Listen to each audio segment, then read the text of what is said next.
Good evening student. पिछले class में हम लोग एक नया टॉपिक स्टार्ट किए थे एबनॉर्मल मोलर मास, और पहले ही बताया था आपको कि इसको हम लोग 2 क्लास में कंप्लीट करेंगे। तो पिछले क्लास में हम लोग फर्स्ट टॉपिक कंप्लीट किए थे जहां डिसोसिएशन या एसोसिएशन सॉल्यूट का कंप्लीटली हो रहा, यानी वो पूरी तरह से ब्रेक कर जा रहा है, जहां डिग्री ऑफ डिसोसिएशन और एसोसिएशन 100% हो, यानी कि पूरा का पूरा सॉल्यूट या तो मर्ज कर जाए, एसोसिएट कर जाए, या तो पूरे के पूरे सॉल्यूट जो है वो डिसोसिएट कर जाए। और वहां पर हम लोग वांटो फैक्टर आई लेते थे, और ये आई का वैल्यू कितने नंबर ऑफ सॉल्यूट ज्वाइन कर रहे हैं उस पर डिपेंड करता था एसोसिएशन में, या 1 मोल सॉल्यूट ब्रेक कर कितने नंबर ऑफ आयंस का फॉर्मेशन कर रहे हैं वो डिसोसिएशन के केस में आई का वैल्यू देता था। आज हम लोग बात करते हैं कि अगर कंप्लीट डिसोसिएशन और एसोसिएशन की बजाय पार्शियल डिसोसिएशन और एसोसिएशन हो। पार्शियल का मतलब ही होता है कि उसका कुछ पार्ट डिसोसिएट या एसोसिएट करे और कुछ पार्ट उसी फॉर्म में बचा हुआ रह जाए, यानी कि जहां पर डिग्री ऑफ डिसोसिएशन और एसोसिएशन 100% नहीं हो। तो आप आइडेंटिफाई कैसे करोगे कि कहां पार्शियल हो रहा है और कहां कंप्लीट हो रहा है? बिल्कुल सिंपल है, ध्यान से सुनो, 2-3 बार रिपीट करेंगे। अगर क्वेश्चन में डिग्री ऑफ डिसोसिएशन या एसोसिएशन जैसा वर्ड यूज किया है, या डिसोसिएशन कांस्टेंट और एसोसिएशन कांस्टेंट जैसा वर्ड यूज किया है, तो ये इंडिकेट करता है कि यहाँ पार्शियल डिसोसिएशन या एसोसिएशन हो रहा है। अब वैसे कंडीशन में डिग्री ऑफ डिसोसिएशन के लिए एक फार्मूला होता है, इसे अल्फा से रिप्रेजेंट करते हैं। अल्फा इज इक्वल टू होता है I-1 बाई N-1। अब I यहाँ ये तो आपके लिए नोन है कि I वांटो फैक्टर को कहा जाता है। अब N कैसे निकालेंगे? अल्फा रिप्रेजेंट कर रहे हैं यहाँ डिग्री ऑफ डिसोसिएशन या एसोसिएशन को। अब बिल्कुल एकदम ध्यान से सुनना। जैसे अगर मान लें कि हम पोटासियम सल्फेट लेते हैं, K2SO4 ले रहे हैं, तो ये K2SO4 आयोनाइज करेगा 2K प्लस SO4 2 माइनस में, सल्फेट आयन में। तो अगर इनका डिसोसिएशन क्वेश्चन में इंडिकेट किया हुआ है कि ये कंप्लीटली डिसोसिएट कर रहे हैं, यानी यहाँ कंप्लीट डिसोसिएशन हो रहा है, तो ये जितने नंबर ऑफ आयंस बने हैं वो आई का वैल्यू देता है, यानी यहाँ आई का वैल्यू 3 हो गया। लेकिन अगर क्वेश्चन में कह रहा है कि ये पार्शियल डिसोसिएशन या एसोसिएशन हो रहा है, तो यहाँ अगर पार्शियल डिसोसिएशन हो रहा है तो ये नंबर ऑफ आयंस आई की जगह पर एन का वैल्यू बताएगा, यानी यहाँ पर हम लोग n=3 लिखेंगे। पहला पॉइंट ये क्लियर करना था, यानी कि इस फॉर्मूले में ये n वही होगा जितने नंबर ऑफ आयंस ब्रेक करेंगे डिसोसिएशन में, या जितना नंबर ऑफ आयन जुड़ेगा। यही कंसेप्ट आप एसोसिएशन में भी लगा सकते हो। एसोसिएशन के केस में अगर हम लोग देखें तो अगर 2 moles of benzoic acid C6H5COOH ये मर्ज कर डाइमर का फॉर्मेशन कर रहा है, यानी 2 यूनिट एक दूसरे के साथ मर्ज कर जा रहे हैं 2। तो अगर कंप्लीट एसोसिएशन हो रहा है तो जितने नंबर ऑफ आयंस जुड़े हैं तो वो I का वैल्यू देगा, यहाँ I का वैल्यू हो जाएगा 1/2। और अगर इस जगह पर पार्शियल हो रहा है तो पार्शियल डिसोसिएशन और एसोसिएशन के केस में ये वैल्यू n हो जाएगा, यानी n1/2। ये पहला काम करना है। न्यूमेरिकल्स बनाएंगे वहां पर भी कंसेप्ट क्लियर होगा। तो पहला पॉइंट ये हो गया कि आपको आइडेंटिफाई करना है कि इस क्वेश्चन में कंप्लीट डिसोसिएशन या पार्शियल डिसोसिएशन हो रहा है। अगर कंप्लीट हो रहा है तो जितने नंबर ऑफ आयंस बनेंगे वो I का वैल्यू देगा, और अगर पार्शियल हो रहा है तो जितने नंबर ऑफ आयंस बनेंगे वो n का वैल्यू देगा। अब यहां से जब आप डिग्री ऑफ डिसोसिएशन निकाल लिए तो मे भी हो सकता है कि क्वेश्चन में आपको डिसोसिएशन कांस्टेंट या एसोसिएशन कांस्टेंट निकालने के लिए कहे, तो उसके लिए एक और फार्मूला यूज करना होगा जो 11th क्लास में हम लोग इक्विलिब्रियम में पढ़े थे, K=C(α)/1 - इनका यूज करना पड़ेगा। अब इस जगह पर K डिसोसिएशन या एसोसिएशन कांस्टेंट हो गया और C रिप्रेजेंट कर रहा है concentration in terms of molarity. जैसे हम लोग ऑस्मोटिक प्रेशर में देखे थे कि π=C/R/T, उसी तरह से यहाँ पर ये C मोलरिटी को रिप्रेजेंट कर रहा है। अल्फा डिग्री ऑफ डिसोसिएशन या एसोसिएशन को रिप्रेजेंट करता है, डिग्री ऑफ डिसोसिएशन, अगर ये ब्रेक करता है तब डिसोसिएशन होगा, और एसोसिएशन को रिप्रेजेंट करता है एसोसिएशन, और के डिसोसिएशन और एसोसिएशन कांस्टेंट को रिप्रेजेंट करता है, डिसोसिएशन और association constant, association constant, constant. अब कई जगह पर आप देखोगे तो इसी को डिसोसिएशन में केडी कर दिया है और एसोसिएशन में के टर्म यूज किया है, ए फॉर एसोसिएशन। इतना बात आपको ध्यान में रखना है। अब इसी से रिलेटेड क्वेश्चन बनाएंगे और फिर बाकी का कंसेप्ट क्लियर होता चला जाएगा। फिर से एक बार रिपीट कर रहे हैं, क्वेश्चन जब आप पढ़ोगे तो कैसे आप अंदाज लगाएंगे कि यहां पर कंप्लीट डिसोसिएशन या पार्शियल डिसोसिएशन हो रहा है।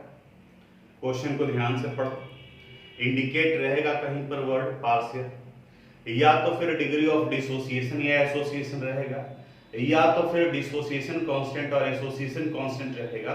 तुरंत दिमाग चला गया कि ये पार्शियल हो गया।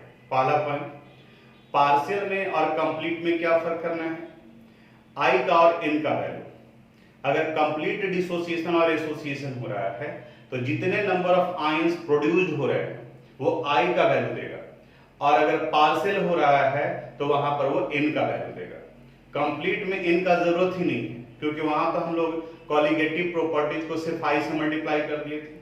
यहाँ आई का वैल्यू निकलेगा उसी कॉलिगेटिव प्रॉपर्टी जो पिछले क्लास में पढ़े थे, उसी फॉर्मूले का यूज करके न्यूमेरिकल बनाते हैं, तब कुछ और कंसेप्ट क्लियर होगा। यहाँ बोर्ड पर जो भी लिखे हैं आप इसको अपनी कॉपी में नोट कर लीजिएगा। अब हम लोग पार्शियल डिसोसिएशन और एसोसिएशन से रिलेटेड न्यूमेरिकल्स की तरफ में पढ़ते हैं, और यहीं से कंसेप्ट क्लियर होगा। बोर्ड पर दिख रहा है एग्जाम्पल 2.12, एग्जाम्पल यानी कि सोल्व क्वेश्चन है, ये आपके बुक में सोल्व किया हुआ है, लेकिन वो जिस मेथड से सोल्व किया है उसे देखने के बाद में आपको थोड़ा कंफ्यूजन होगा, इसलिए उसके मेथड पर आप मत जाइए। जो हम मेथड बता रहे हैं, जो अभी हम समझाए हैं, उससे आप बनाओ। और क्वेश्चन का इंपॉर्टेंस इतना है कि ये बोर्ड का रिपीटेड क्वेश्चन है, यानी कि कई बार 12th के बोर्ड एग्जामिनेशन में क्वेश्चन पूछा हुआ है।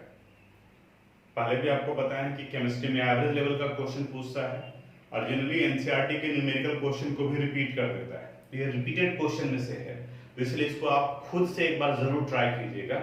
हम यहाँ बता रहे हैं किस तरीके से करना है। क्वेश्चन को पहले पढ़ते हैं हम लोग। 2 gram of benzoic acid dissolved in 25 gram of benzene. तो जो इंफॉर्मेशन मिल रहा है वहां से हम लोग पहले डाटा सेपरेट कर लेते हैं। 2 ग्राम ऑफ बेंजोइक एसिड, तो चूंकि बेंजोइक एसिड को डिसॉल्व किया जा रहा है तो WB का वैल्यू यहां पर 2 ग्राम हो गया। 2 gram of benzoic acid, benzoic acid का चूंकि फार्मूला दिया हुआ है MB, इनका फार्मूला है C6H5COOH, तो यहां इनका मॉलिक्यूलर मास निकालोगे और इनका मॉलिक्यूलर मास वैल्यू 122 ग्राम पर मोल होगा। कार्बन का 12, हाइड्रोजन का 1, कार्बन का 12, तो ये जोड़ करके देखोगे 122 आएगा। Dissolved in 25 gram of benzene, तो WA का वैल्यू हो गया 25 ग्राम, उसमें ये डिसॉल्व किया गया है। So the depression in freezing point equal to 1.62 kelvin, यानी डेल्टा TF का वैल्यू दिया हुआ है 1.62 केल्विन, डेल्टा TF भी हो गया। Molar depression constant for benzene, यानी कि KF का वैल्यू भी दिया हुआ है, KF का वैल्यू है 4.9 केल्विन किलोग्राम मोल इनवर्स, यही यूनिट भी होता है KF का। What is the percentage association of acid, what is the percentage association. अब देखो यहीं पे वर्ड आ रहा है percentage association, degree of dissociation, dissociation constant, ये जो वर्ड लगा हुआ है तो ये इंडिकेट कर रहा है कि यहां पर पार्शियल वैल्यू है। तो percentage association, degree of dissociation, degree of association, percentage of association, ये अल्फा का वैल्यू पूछता है, यानी कि यहां अल्फा का वैल्यू निकालना है। और अल्फा के केस में जितने नंबर ऑफ मॉलिक्यूल्स जुड़ते हैं या जितने नंबर ऑफ आयंस का फॉर्मेशन होता है वो आई का वैल्यू ना दे करके एन का वैल्यू देता है। यहां देखो एक लास्ट स्टेटमेंट और दिया हुआ है, what is the percentage of association of acid if it form dimer in solution. It form dimer, मर का मतलब यूनिट, पिछले क्लास में बताया था, और डाई का मतलब दो, यानी कि दो यूनिट जब एक दूसरे से मर्ज कर जाते हैं, सिंगल यूनिट में जब कन्वर्ट करते हैं तो उसे डाइमर कहा जाता है। तो यानी कि यहां पर n का वैल्यू 1/2 हो गया। क्यों 1/2 हो गया? क्योंकि दो यूनिट एक दूसरे से जुड़ रहे हैं, एसोसिएट कर रहे हैं, तो एसोसिएशन में लेस देन 1/2 हो गया। और वहीं अगर ये डिसोसिएट कर रहा होता तो n का वैल्यू 2, 3, 4, 5 ये होता। अब अल्फा निकालने के लिए n दिया हुआ है, हमें किसका वैल्यू चाहिए? i का। अब देखो, अगर डिसोसिएशन या एसोसिएशन होता है तो हम लोग पिछले क्लास में पढ़े हैं, delta TF is equal to I into KF into M। इसी को एक स्टेप और पढ़ते हैं, I into KF into M molality को रिप्रेजेंट करता है, तो इसकी जगह पर हम लोग लिख सकते हैं WB into 1000 divided by MB into WA। देखो मोलैलिटी का फार्मूला याद करो, number of moles of solute by mass of solvent into 1000। अब यहां से हम लोग I का वैल्यू निकालेंगे, यहां I would be equal to हो जाएगा, क्रॉस मल्टीप्लिकेशन कर दो, delta TF into MB into WA divided by KF into WB into 1000। देख लो कहीं कुछ छूटा हुआ तो नहीं, delta TF into MB into WA, ठीक है, KF WB 1000। अब सारा वैल्यू है हमारे पास में, KF का वैल्यू दिया हुआ है 1.62 डेल्टा TF 1.62, फिर MB का वैल्यू दिया हुआ है 122, WA का वैल्यू भी दिया हुआ है 25 ग्राम डिवाइडेड बाय KF का वैल्यू है 4.9, फिर WB चाहिए, WB का वैल्यू दिया हुआ है 2 इंटू 1000। अब इसे सोल्व करोगे तो चूंकि इसका आंसर 99.2 आ रहा है, यानी 0.992% में कन्वर्ट करेंगे तो 99.2 होगा, यानी कि डेसिमल के 3 डिजिट तक कैलकुलेशन करना होगा, नहीं तो नियरली इक्वल कर दोगे तो 100% हो जाएगा। तो यहां जब इसे आप सोल्व करेंगे तब इस कंडीशन में ये वैल्यू इसका 0.504 आएगा। कितना आप सोल्व करके देखोगे, ये किसका वैल्यू निकल गया? I का। अब जब यहाँ I का वैल्यू निकल गया तो फिर हम लोग अल्फा का वैल्यू निकालते हैं। Now alpha is equal to I minus 1 by n minus 1, I minus 1 ये वैल्यू आ गया 0.504 माइनस 1 डिवाइडेड बाई n का वैल्यू है 1/2। अगर इसके फ्रैक्शन को आप करोगे तो ये वैल्यू 0.5 हो जाएगा, तो यहां वैल्यू आ गया 0.5 माइनस 1। अब देखो अगर इसको आप 3 डिजिट तक नहीं करते तो ये भी 0.5 हो जाता, 0.5 यानी कि कैंसिल हो जाता। तो इसीलिए अगर कट नहीं रहा है वैल्यू तो कम से कम डेसिमल के 3 डिजिट तक आपको ले जाना होगा।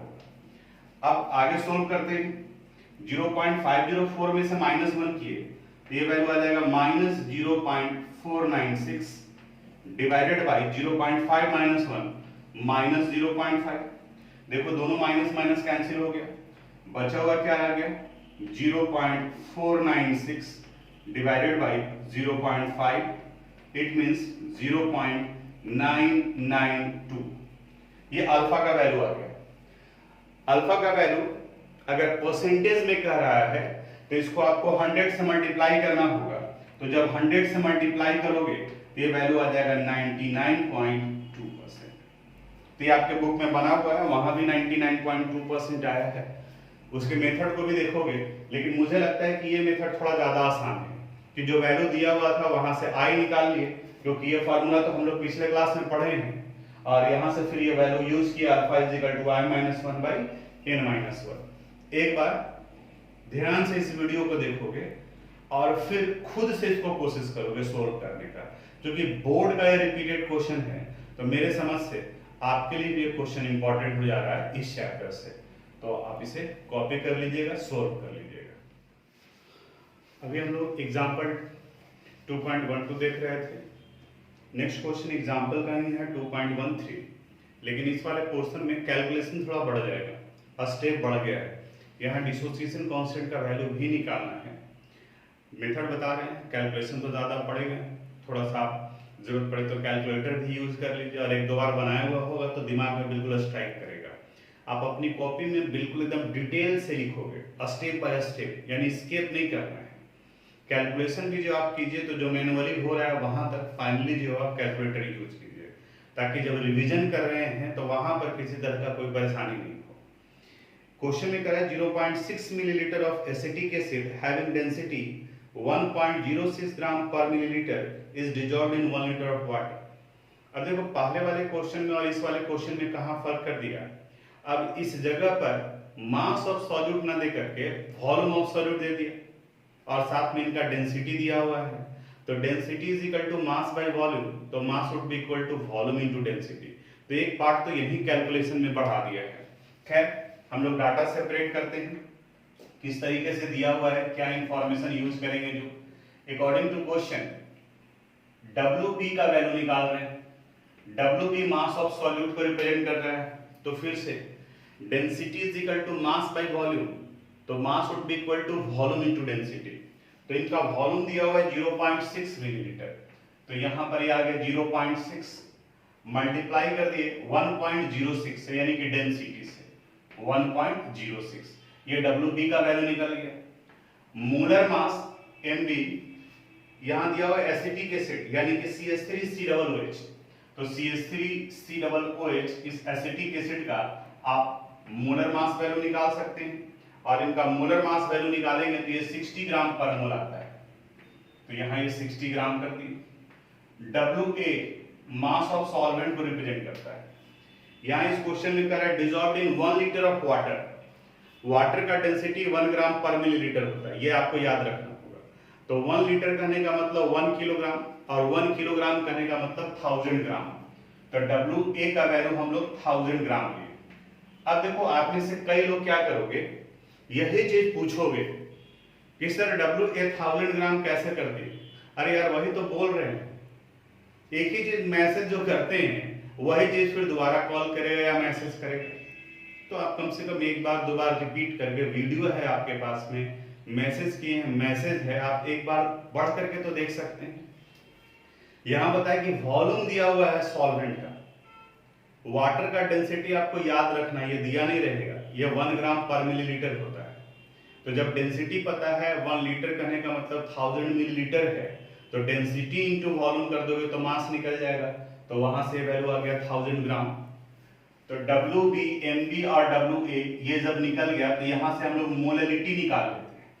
तो molality is equal to mass of solute 0.6 into 1.06 divided by 60 into 1000 into 1000। Molality के लिए 1000 से मल्टीप्लाई करते हैं, और यहां इनका मोलैलिटी का वैल्यू आ रहा है 0.0106, ये मोल पर किलोग्राम, मोल पर किलोग्राम m का वैल्यू है। कैलकुलेशन चूंकि इस जगह पर डिग्री ऑफ डिसोसिएशन वगैरह का टर्म यूज किया है, तो इसलिए आपको कैलकुलेशन पूरा करना पड़ेगा। राउंडिंग ऑफ जहां किए आंसर नहीं मैच करेगा, इसलिए जरूरत पड़े तो आप कैलकुलेटर यूज कीजिए यहाँ पर, और जब आपका बनाया हुआ रहेगा 1 से 2 बार आप रिपीट किए हैं तो फिर मैनुअली भी हो जाएगा। आगे बढ़ते हैं। The depression in freezing point observe for this strength. Depression in freezing point को डेल्टा TF से रिप्रेजेंट करते हैं। इसका वैल्यू दिया हुआ है 0.0205 डिग्री सेल्सियस। अब फिर याद करो, बताए थे कि जो temperature, change in temperature in degree Celsius is equal to change in temperature in kelvin. तो 0.0205 केल्विन ये लिख सकते हैं हम लोग, बताए भी, एक्सप्लेन करके भी आपको। आगे calculate the want of factor, calculate the want of factor and the dissociation constant of the acid. Want of factor यानी कि I का वैल्यू आपको निकालने के लिए कहा जा रहा है, और फिर डिसोसिएशन कांस्टेंट K का वैल्यू निकालने के लिए कहा रहा है। इस क्वेश्चन में एक पार्ट मिसिंग है, क्वेश्चन में ही देना चाहिए था KF का वैल्यू। तो एनसीईआरटी में कई जगह पर क्या किया है कि जहां आपको केएफ का वैल्यू का जरूरत पड़ेगा तो आगे जो टेबल में दिया हुआ है वहां से आपको नोट करने के लिए कहता है, लेकिन क्वेश्चन में एग्जामिनेशन में ये दिया रहेगा केएफ का value 1.86 kelvin kilogram mole inverse. तो अब देखो पहला काम हम लोग क्या करेंगे, आई का वैल्यू निकालेंगे और आई का वैल्यू निकालने के बाद में फिर यहां शिफ्ट करेंगे। अब इस जगह पर first delta TF is equal to I into KF into M, already molarity निकाल चुके हैं यहां पर, तो इसके वैल्यू को यहां पुट करेंगे। Therefore I would be equal to, यहां आई निकालना है तो delta TF divided by KF into M. Delta TF का वैल्यू आ गया 0.0205 डिवाइडेड बाय केएफ का वैल्यू है 1.86 और मोलरिटी का वैल्यू आया है यहां 0.0106। अब आप देख सकते हो मैन्युअली कैलकुलेट करेंगे तो थोड़ा टफ तो पड़ेगा, सॉल्व एग्जांपल है तो हम डायरेक्ट इसके यहाँ पर वैल्यू पर पहुंच रहे हैं। तो यहाँ सोल्व करने पर आई का वैल्यू आ रहा है 1.041, ये आई का वैल्यू आ गया। अब इस जगह क्वेश्चन में कहा जा रहा है डिसोसिएशन कांस्टेंट, अब यहां लगा डिसोसिएशन कांस्टेंट यानी डिसोसिएट कर रहा है।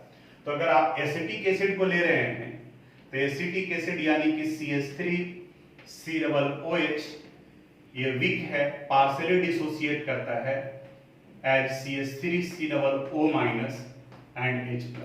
इक्विलिब्रियम में हम लोग पढ़े हैं, स्ट्रॉन्ग के केस में सिंगल एरो यूज करते हैं और पार्शियल के केस में double half headed arrow use करते हैं। अगर आप सिंगल भी करेंगे तो यहां पर वो गलत नहीं होगा। तो नंबर ऑफ आयंस कितना प्रोड्यूस हो रहा है 2, यानी इस जगह पर n का वैल्यू हो गया 2। अब आप अल्फा निकालो, alpha is equal to I-1 by n-1। I का वैल्यू है 1.041 -1 डिवाइडेड बाई 2 -1। 2 -1 कर देंगे तो 1 आ जाएगा वैल्यू, यानी अल्फा का वैल्यू आ गया 0.041। अब यहां से k का वैल्यू निकालेंगे तो k would be equal to c into alpha square by 1 minus alpha. Alpha already निकल गया है, c मोलरिटी को रिप्रेजेंट करता है, तो मोलरिटी में हम लोग वॉल्यूम ऑफ सॉल्यूशन लेते हैं। तो अगर कैलकुलेशन नियरली इक्वल कर दोगे तो आप ये मोलरिटी भी ले सकते हैं। अगर एग्जैक्ट निकालना है तो आपको नीचे चाहिए वॉल्यूम ऑफ सॉल्यूशन, तो वॉल्यूम ऑफ सॉल्वेंट दिया हुआ है 1 लीटर, कहां गया, एक जगह पर हम लोग लिखे हैं हाँ 1000 मिलीलीटर और ये वैल्यू कितना है 0.6, तो 1000 मिलीलीटर और 0.6 नियरली इक्वल है, इसलिए हम बोले कि आप मोलरिटी भी कंसीडर कर सकते हैं। और अगर कैलकुलेट करना चाहते हैं तो पहले सी का वैल्यू निकाल लो मोलरिटी का, और उसके बाद अल्फा का वैल्यू हम लोग यहाँ कैलकुलेट किए हुए हैं, तो यहाँ सोल्व करोगे तो इस जगह पर के का वैल्यू निकल जाएगा। तो इस चीज को आप करोगे, फिर से यहाँ बता रहे हैं सी मोलरिटी को रिप्रेजेंट करता है। मोलरिटी में हम लोग मोल को मास ऑफ सॉल्वेंट से डिवाइड कर देते हैं जो यहाँ 1000 ग्राम है, और इस जगह पर वॉल्यूम ऑफ सॉल्यूशन से डिवाइड करना पड़ेगा, और वॉल्यूम ऑफ सॉल्यूशन आ जाएगा 1000.6 मिलीलीटर। तो 1000 से डिवाइड करो या 1000.6 से डिवाइड करो, क्योंकि 1000 के रिस्पेक्ट में ये 0.6 बहुत छोटा है तो वैल्यू नियरली इक्वल होगा। तो आप बुक में भी देखेंगे तो सी की जगह पर मोलरिटी का वैल्यू वो यूज कर लिया है, तो कैलकुलेशन को सिंप्लीफाई करने के लिए किया गया। और अगर एग्जैक्ट निकालना है तो आप मोलरिटी निकालिए 1000.6 कीजिए, वैल्यू नियरली इक्वल टू वही आएगा। तो इसको भी आप सोल्व कर लीजिएगा, ये एग्जाम्पल का क्वेश्चन था। अब एनसीईआरटी के एक्सरसाइज के क्वेश्चन पर आते हैं। एक्सरसाइज में 2 क्वेश्चन इससे मिलता जुलता है, 2.3 टू 2.33। पहले 2.33 करें, 19.5 ग्राम ऑफ CH2FCOOH फ्लोरोएसिटिक एसिड कहा जाता है, is dissolved in 500 gram of water. The depression in freezing point of water is 1 degree Celsius. Calculate the Van't factor and dissociation constant of fluoroacetic acid. बिल्कुल same type of question जो अभी हम लोग solve किए हैं। थोड़ा सा data यहाँ सेपरेट कर देते हैं, आपके लिए आसान हो जाएगा। अकॉर्डिंग टू क्वेश्चन यहाँ दिया हुआ है calculate the depression in freezing point of water, यानी कि डेल्टा टीएफ का वैल्यू निकालना है आपको, depression in freezing point when 10 gram of fluoroacetic, sorry ये क्वेश्चन 2.32 आ गया था, 19.5 ग्राम, यहां से WB का वैल्यू है 19.5 ग्राम। फॉर्मूला दिया हुआ है फ्लोरोएसिटिक एसिड का, तो इसका जो मोलर मास निकालोगे तो इनके Mb का वैल्यू, CH2FCOOH का वैल्यू यहां से आप निकाल लेना फॉर्मूला से। WA का वैल्यू दिया हुआ है 500 gram of water, WA is equal to 500 gram. अब यहां से आप मोलैलिटी निकाल लीजिए, मोलैलिटी इज इक्वल टू हो गया WB into 1000 divided by MB into WA। पहला काम ये हो गया, मोलैलिटी निकालोगे। आगे क्वेश्चन में दिया हुआ है the depression in freezing point, यानी डेल्टा टीएफ का वैल्यू दिया हुआ है, it is 1.0 degree Celsius. 1.0 degree Celsius कहने का मतलब 1.0 kelvin. Calculate the water factor and dissociation constant of acid.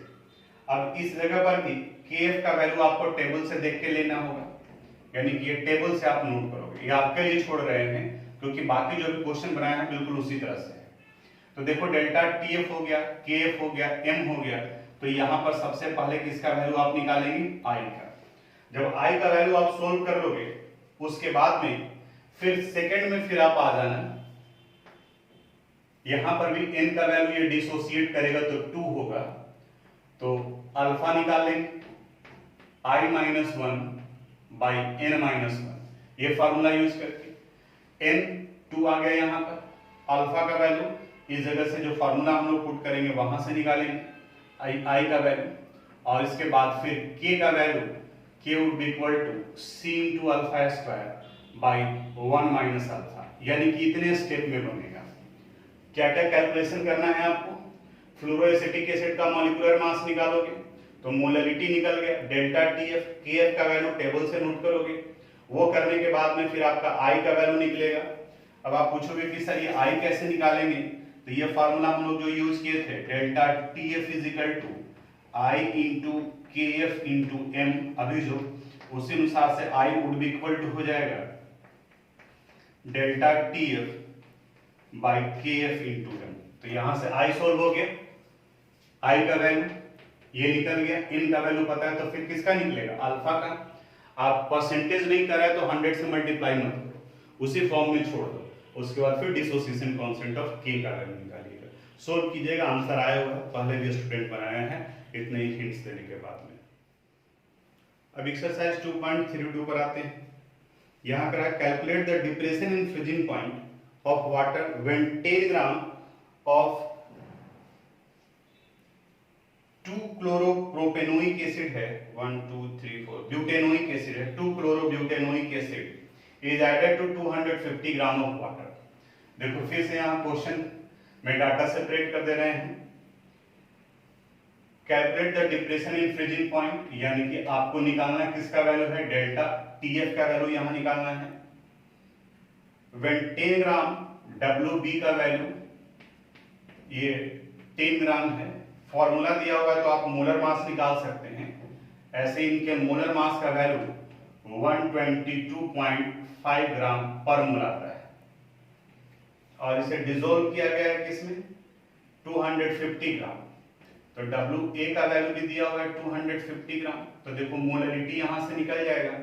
तो जब हम मोलैलिटी निकालोगे तो मोलैलिटी का फार्मूला हो गया WB into 1000 divided by MB into WA। Value put करो, WB का वैल्यू है 10 इंटू 1000, एक बार अच्छे से आप मिला भी लोगे, कहीं कोई मिस्टेक भी हो सकता है तो 122.5 और WA का वैल्यू 250 और मोलैलिटी का वैल्यू सोल्व करने पर 0.3264 आ रहा है, 0.3264। M का वैल्यू निकल गया। आगे जो दिया हुआ है क्वेश्चन कर रहे हैं, Ka का वैल्यू दिया है और Kf का वैल्यू दिया हुआ है। KF का वैल्यू यहां दिया हुआ है, KF is 1.86 kelvin kilogram mole inverse. तो KF पता है, M पता है, लेकिन I नहीं पता है। अगर I पता होगा तो फिर निकल जाएगा। तो अब रिवर्स में चलते हैं, यहां डिसोसिएशन कांस्टेंट K का वैल्यू दिया हुआ है, तो dissociation constant K is equal to formula होता है C into alpha square by 1 minus alpha. अब C आप मोलरिटी भी ले सकते हो, क्योंकि बाकी यहां तो डेंसिटी दिया हुआ नहीं है कि मास को आप वॉल्यूम में कन्वर्ट कर सके, तो ये लिमिटेशन है। तो यहां आप मोलरिटी को ही लेकर के चलोगे। तो C का वैल्यू पता है, अल्फा डिग्री ऑफ डिसोसिएशन का वैल्यू भी यहां दिया हुआ है। Calculate the depression in freezing point of water, ये नहीं दिया हुआ है, सॉरी। K का वैल्यू दिया हुआ है, K का वैल्यू दिया हुआ है, K का इस क्वेश्चन में 1.4 into 10 to the power minus 3, 1.4 into 10 to the power minus 3, ये K का वैल्यू दिया हुआ है, K लिखा हुआ है। तो जब कैलकुलेशन आसान करना हो, C पता है, K पता है, तो वैल्यू किसका निकालना है, अल्फा का। तो या तो आप अलजेब्रा का कंसेप्ट यूज कीजिए तब अल्फा निकालिए, या आप एक काम और कर सकते हो, K would be nearly equal का साइन लगा दो और यहां पर फॉर्मूला यूज कर लेते हैं C इंटू अल्फा स्क्वायर। तब यहां से अगर अल्फा स्क्वायर निकालना होगा तो Ka डिवाइडेड बाई C, और अगर अल्फा निकालना होगा तो root under Ka by C। Calculation को सिंप्लीफाई करने के लिए किया गया है, फिर से बता रहे हैं। अगर आप कैलकुलेट कर सकते हैं, मैथ्स बना रहे हैं, कैलकुलेशन कर सकते हैं, तो आप ये पूरा निकालिए ना। K दिया हुआ है, C दिया हुआ है, तो सिर्फ अल्फा निकालना है। करीब करीब वैल्यू वही आएगा, क्योंकि बहुत छोटा है तो इसलिए उस कंडीशन में इग्नोर करते हैं। तो अब यहां से अल्फा निकल गया। अल्फा के बाद में यहां पर भी डिसोसिएट कर रहा है, तो ये 2 का फॉर्मेशन करेगा, तो n का वैल्यू 2 हो गया। अब फॉर्मूला यूज करो, alpha is equal to I minus 1 by n minus 1। देखिए यहां से अल्फा का वैल्यू निकला है, ये अल्फा सोल्व कर लिए, यहां डाल दिए, n का वैल्यू 2 है, यहां पुट करोगे I निकल जाएगा, यानी इस जगह से आप किसका वैल्यू निकाल लिए, I का। अब इसके बाद में फाइनली जो फार्मूला यूज करना है, delta TF is equal to I into KF into M। I का वैल्यू ये यहां पुट करेंगे, KF का वैल्यू दिया हुआ है 1.86, यहां सोल्व करोगे। M का वैल्यू हम लोग ऑलरेडी निकाल चुके हैं, ये वैल्यू आया 0.3264, तो 0.3264, तो ये इस तरीके से सोल्व होगा। तो एबनॉर्मल मोलर मास से रिलेटेड जो क्वेश्चन था आपके एनसीईआरटी बुक में, उसको हमने यहाँ पे सोल्व करवा दिया। अब ये आपका काम रहा कि जो 4 क्वेश्चन डिस्कस किए हैं हमको, 2 एग्जाम्पल में और 2 एक्सरसाइज में, इसे आप कितना याद रखते हैं। फर्स्ट अटेम्प्ट में आप कैलकुलेटर लेकर के बनाएंगे, बन के अच्छे से बनाओगे, पूरे एक स्टेप को जो है आप लिखोगे। जरूरत पड़े तो जितना हम लिखे हैं उससे आप और आगे बढ़िए। जैसे हम मोलर मास यहाँ डायरेक्ट लिख दिए हैं, आप हर एक का, कार्बन का, हाइड्रोजन का, ऑक्सीजन का, क्लोरीन का 35.5 होता है, उनको आप ऐड करके लिखिए उसके बाद में, क्योंकि जितना अभी आप टाइम दोगे नोट्स बनाने में, रिवीजन के समय में आप उतना ही टाइम बचा लोगे, क्योंकि रिवीजन के समय में आपके पास में टाइम नहीं बचता है। तो ये इतना कुछ ये सॉल्यूशन चैप्टर से था। अब अगले वाले क्लास में, अगले वीडियो में हम लोग नया चैप्टर स्टार्ट करेंगे। तो आज यहीं तक, थैंक यू।